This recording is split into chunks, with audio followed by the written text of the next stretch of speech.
Hello my dear students and welcome to the new lesson. So in this lesson we are going to learn about the increment and decrement operator in C language. So till now we have actually covered about the arithmetic operators, then relational operators, logical operators and assignment operators. So now we will see what is mean by actually increment and decrement operator or which are the increment and decrement operator. So actually these are said to be the toughest operators in C language, but it is not so. If you understand it properly, then these are the very simple operators used in C language. So let us see which is the increment and which is the decrement operator. So actually both of these operators are the unary operators. दोनों भी जो operators है unary operators है, because it is having only a single operand, एक ही operand रहता है. So the increment operator in C is plus plus and the decrement operator in C is the minus minus. बीच में आपको space नहीं देना है. Okay. So this is the increment operator which is used to increment the value of operand by 1. Okay, बहुत easy है. Plus plus operator क्या करता है, जो उसका ऑपरेंड है उसको एक से इंक्रीमेंट करता है. And similarly this minus minus which is the decrement operator is used to decrement the value of operand by 1. Okay, यानी इसका जो ऑपरेंड होगा उसकी वैल्यू एक से सिर्फ क्या करने वाला है, डिक्रीमेंट करने वाला है. So let us see how this operator is written, यानी और how this operator is used. So this operator is written in two ways. Both of these operators are used in two ways. दो ways से लिखा जाता है. So firstly you can write it like this, a plus plus or plus plus a. And similarly minus minus operator can be written as a minus minus or minus minus a. So that means operator can be used after the operand or before the operand. Okay, यानी plus plus operator आप बाद में भी लिख सकते हो और पहले भी लिख सकते हो. Similarly same is the case with the decrement operator. Okay, दोनों भी केस में क्या होगा, ऑपरेंड की वैल्यू एक से बढ़ जाएंगी. If you write a plus plus और plus plus a, in both cases value of a will be incremented by 1. A में जो भी वैल्यू है एक से इंक्रीमेंट होंगी. And here also if I write a minus minus or minus minus a, then value of a will be decremented. Okay, so यहाँ तक तो बहुत easy है, कुछ problem नहीं है. So if you write plus plus or minus minus after the operand, then these operators are called as the postfix operator. Okay, अगर आप ऑपरेटर को बाद में लिखते हो then it will be called as the postfix operator.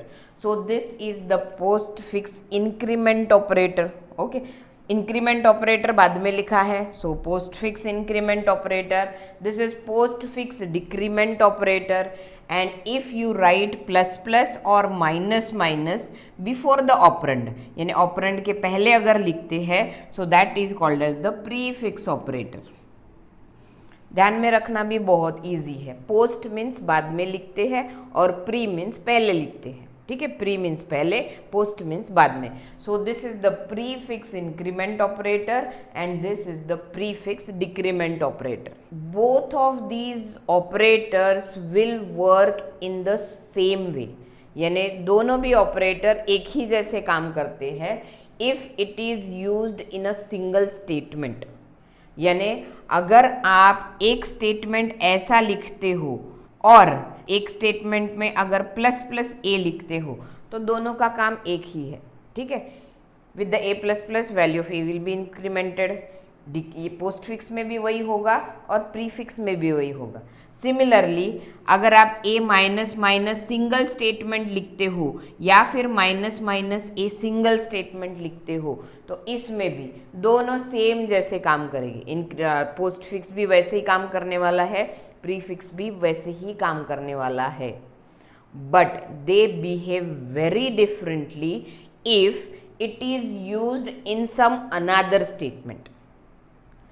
यानी वही operator बहुत ज़्यादा डिफरेंटली काम करते हैं अगर उसको आप किसी दूसरे स्टेटमेंट में यूज करते हो, जैसे कि मैंने यहाँ पे a प्लस प्लस को कौन से स्टेटमेंट में यूज किया है, असाइनमेंट स्टेटमेंट में यूज किया, इक्वल टू के साथ में यूज किया है। यहाँ पे मैंने पोस्ट फिक्स ऑपरेटर यूज किया है। सो यहाँ पे अगर suppose prefix operator use करती हूँ, then both of these statement और both of these operators work very differently. बहुत ज़्यादा चेंज होगा एग्जीक्यूशन में अगर आप प्री फिक्स यूज करते हो या फिर पोस्ट फिक्स यूज करते हो। Okay, so let us see what will be the change in prefix operator and the postfix operator if it is used in some another statement. Okay, so let us see it with a simple example. So see here the example. So same he example है, simply मैंने यहाँ पे prefix operator use किया है और यहाँ पे postfix operator use किया है. Okay, so let us see what will be the change in both the statement or because of both these examples. So here a variable x is initialized with the value 10. Now y equals to plus plus x. So if you use prefix operator, अगर आप prefix operator use करते हो, then firstly the value of x will be incremented.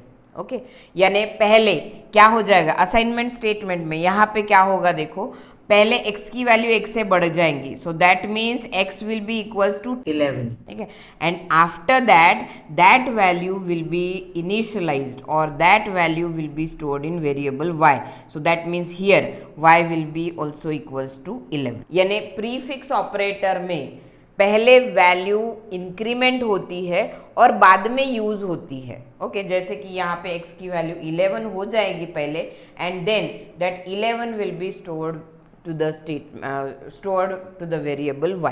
Okay, so let us see here I have used the postfix operator. यहाँ पे हमने क्या किया है, postfix operator use किया है. So in postfix operator firstly the value of x will be used.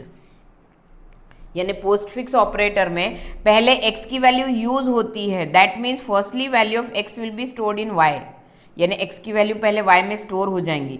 So here firstly y will equals to 10, x की वैल्यू कितनी है 10 है, so firstly 10 will be stored in y and after that x will be incremented, उसके बाद में x की value increment होंगी, so x will be equals to 11। Okay, so see this is the difference between prefix and the postfix.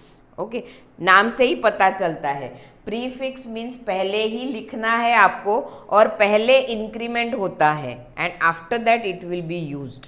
Okay, और post fix में बाद में लिखते हैं और बाद में ही इंक्रीमेंट होता है, पहले x की वैल्यू यूज हो जाती है।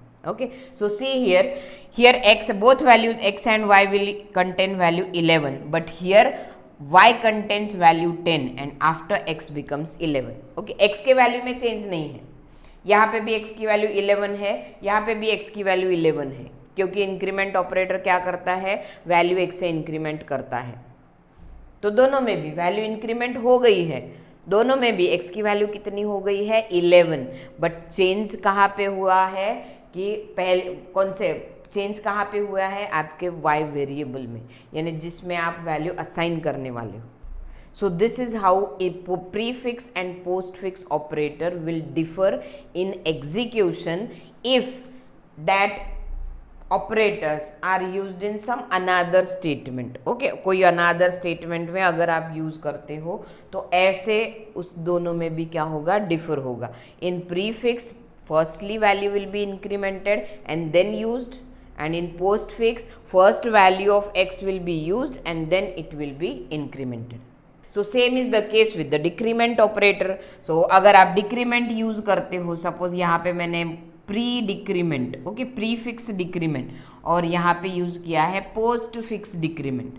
सो now value of x is here 10, y equal to minus minus x, so prefix operator है, so firstly value of x will be decremented, यानी x की वैल्यू कितनी हो जाएंगी आपकी 9 and then that value will be stored in y, so y will be equals to 9। But in post fix बाद में डिक्रीमेंट होने वाला है, पहले x की वैल्यू यूज हो जाएंगी, सो firstly value of x will be stored in y, so that means x की वैल्यू है 10, 10 will be stored in y and after that x will be डिक्रीमेंटेड, उसके बाद x की वैल्यू डिक्रीमेंट होंगी. सो 10 minus 1 यानी कितना वैल्यू हो जाएगा 9. सो let us see this difference practically also. So see this program here I have used the prefix increment operator. So जैसे कि मैंने अभी बताया था, with this prefix increment operator firstly value of x will be incremented, x की value 11 हो जाएंगी and that value will be stored in y. And here with this statement I have printed the values of x and y. So see here the output of this program. So see here value of x equal to 11 and y is also equal to 11. So let us change this program. Just I will use here, instead of prefix I will be using here postfix. Okay, so now see the output here. So see, so here firstly x value of x will be stored in y, so that means x की value that is 10 will be stored in y. So here y is equals to 10 and after that value of x will be incremented, so x value of x will be equals to 11. Okay, so this is how the statement, or this is how the operators will differ while execution. Okay, so here I have used this x plus plus in the assignment statement. So I will here just change. Firstly here I will be using x plus plus, है ना. इसके पहले हमने assignment statement में x plus plus को या फिर increment operator को यूज़ किया था.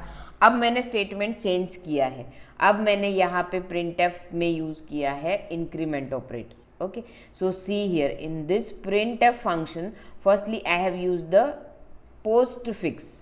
So that means firstly value of x will be printed. यहाँ पे x मैंने किस में यूज़ किया है, printf में यूज़ किया है, प्रिंट करने के लिए यूज़ किया है. तो यहाँ पे पहले x यूज़ हो जाएगा, that means value of x will be printed first and after that value of x will be incremented. Okay, so with this printf function 10 will be printed, क्योंकि अभी पहले x की वैल्यू प्रिंट हो जाएंगी. सो x की value print हो जाएंगी, x की वैल्यू कितनी है 10 है. So with this printf function 10 will be displayed. So let us see the output here.